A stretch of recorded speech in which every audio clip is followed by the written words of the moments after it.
Hey curl friends, welcome back to my channel. Before you live, this is Karina Curls, just straight hair edition today, because in this video I'm going to be talking about how to straighten your hair with minimal amount of damage to your curls. So if you want to know how to do that, stay with me.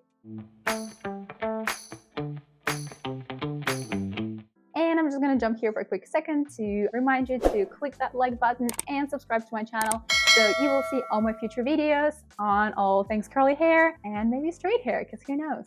I'm really digging this look. As you can see, this is my straight, not so straight, sort of straight. It does have some waves already, which I don't mind. I feel like it kind of gives me beach waves kind of look. Just to let you know, I haven't straightened my hair in 2 years.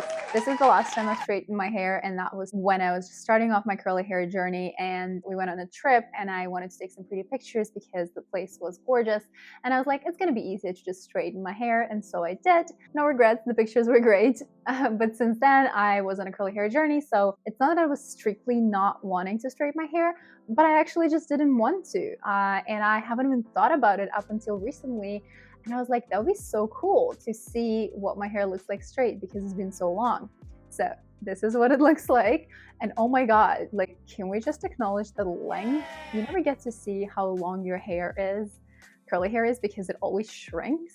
So this to me was so insane to see. All my friends were like, oh my God, who is this person? This is day 3 straight hair. You can definitely tell that the shape is not meant to necessarily be for straight hair, because I do get my curly hair cut curly. So the shape is definitely meant to be for the curls. So, you know, certain things you probably wouldn't have if you had just plain straight hair. You would probably have more layers, and I kind of have it more even here.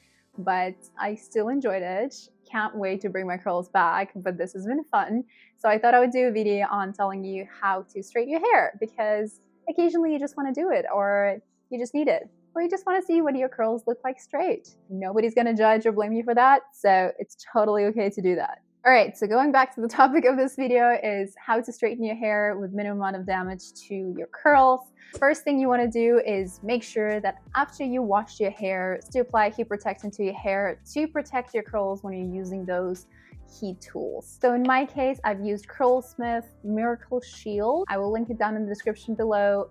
This guy, I've been using it for the past month. I got it a couple months ago, and I really do like it. I use it every time because I use diffuser as well, which is also heat, but especially you want to use it if you are straightening your hair, because it's way more direct heat that you're applying to your hair strands. This guy not only protects you from heat, but it also protects from UV rays, from chlorine, from styling, brushing, seawater, and heat tools. I like to get the heat protectants that do both UV rays and heat, because I use them in summer a lot to protect from UV rays and from the heat tools. So I only need to use one product, which I love, because too many products is too much work, which I'm sure you know. Another heat protectant that I have is Bumble and Bumble Invisible Oil Primer. It's also heat and UV protectant. This one, however, is not curly girl friendly, curly girl method friendly. So if you're following that, this one does have some silicones in it. But I've tried it, and for my hair it works great. I just make sure I clarify my hair after using it to make sure that I get all the product off of my hair. So these are the 2 heat protectants that I use. There's plenty of other heat protectants. If you have a favorite brand that you use, try to find heat protectants from them, so you kind of combine them together with your styling products and they work great together. All right, next thing you want to do is make sure that after applying heat protectant, whether it's spray or cream, whatever that is, you apply some leave-in conditioner. So I've used Not Your Mother's Royal Honey Kalahari Desert Melon leave-in conditioner. This is a very long name. There it is. I'll put it in the description below as well.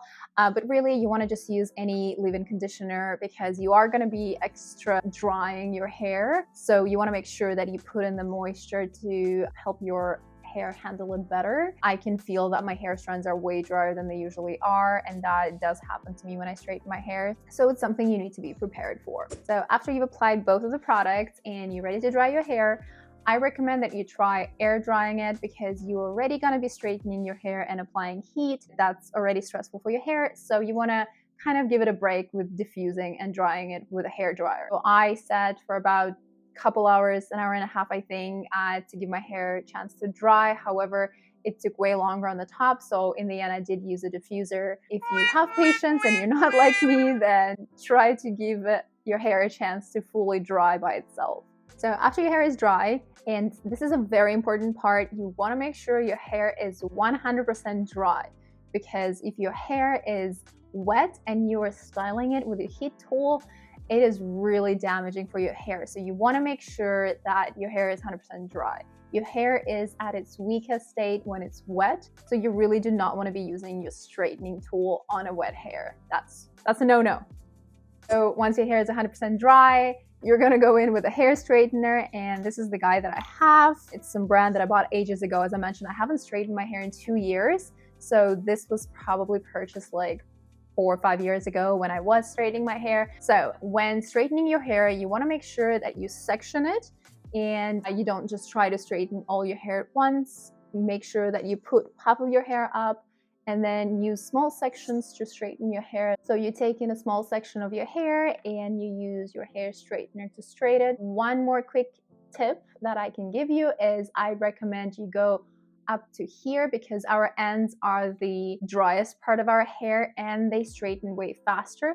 So you don't want to be going multiple times, because for this section, it might take several times for you to go over, but for this, it really only needs one. So what I would do, I would go over a couple of times here, and then I would continue doing that. And then at the end, I would go over my ends just to make sure that I don't give them that extra damage that they don't need. Once you've got to the top, you want to make sure that you style your framing pieces away from your face, so they're not just plain and straight like this.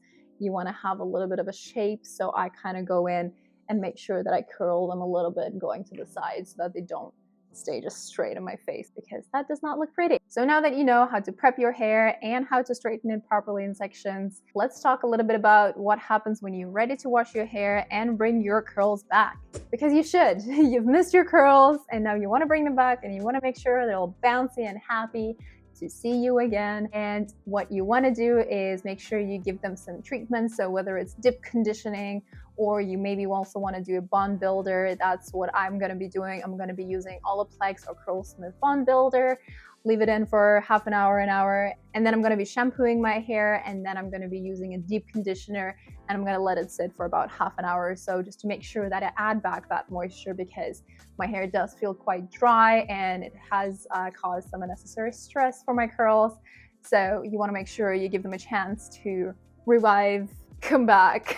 You know what I mean? So that's very important. You want to prep your hair, you want to style it properly, but also you want to make sure that you give them what they need at the end to bring them back once you're ready to do the curly hair styling again. And last thing I'm going to talk about is it's really important to actually know what tool you're using. So don't buy those cheap ones that are like $10 that are going to definitely burn your hair. It is important that you do invest into good heat tools if that's something that you do use often, or even like once every so often. You want to make sure that you use good products. Like, you invest in good products for your curly hair, whether it's curl cream, gels, whatever that is. You should be investing good money into your heat tools as well, because they can do the most damage. So you really want to make sure that you're using good ones. So do your research, see which ones are the best, see which ones are considered to be doing the least amount of damage. So when I was buying this one, I remember that I did some research, and I believe that these plates were ceramic, and that's what at that time was considered to be safe. I don't know if that still is, because again, I don't really do much of straightening anymore. I really haven't looked deep into it, but make sure that you do buy a good tool if that's something that you do, because that's going to be a really good investment in your hair. And trust me, you're going to spend way more money on products to bring your hair back, to bring your curls back and revive it, rather than just actually purchasing a good heat tool. All right, that is all I had for today. I hope this video was helpful. I hope this did encourage you to still keep your curls, because hell, I miss my curls so much. I'm so excited to wash them in a couple of days and do my entire styling routine. But this was a fun break, and it was good to see my hair length and to see what it looks like. So there's nothing wrong with occasionally straightening your hair, but if you are constantly doing it, do remember that it will be causing damage to your hair and it will be drying it out. So there's no magic pill for that. If you're doing it every day or like every week, it's gonna cause some damage. But if you're doing it occasionally and you're doing it properly, with preparing your hair, straightening it properly, and taking care of it afterwards, then your curls are gonna be completely fine. and they will be bounced back like nothing happened. Yeah, let me know what you thought about this, and do you straighten your hair often? And what tips and tricks do you use to make sure that your curls don't struggle too much when you do straighten them? All right, thank you so much for sticking with me. I will see you in my next video. Bye.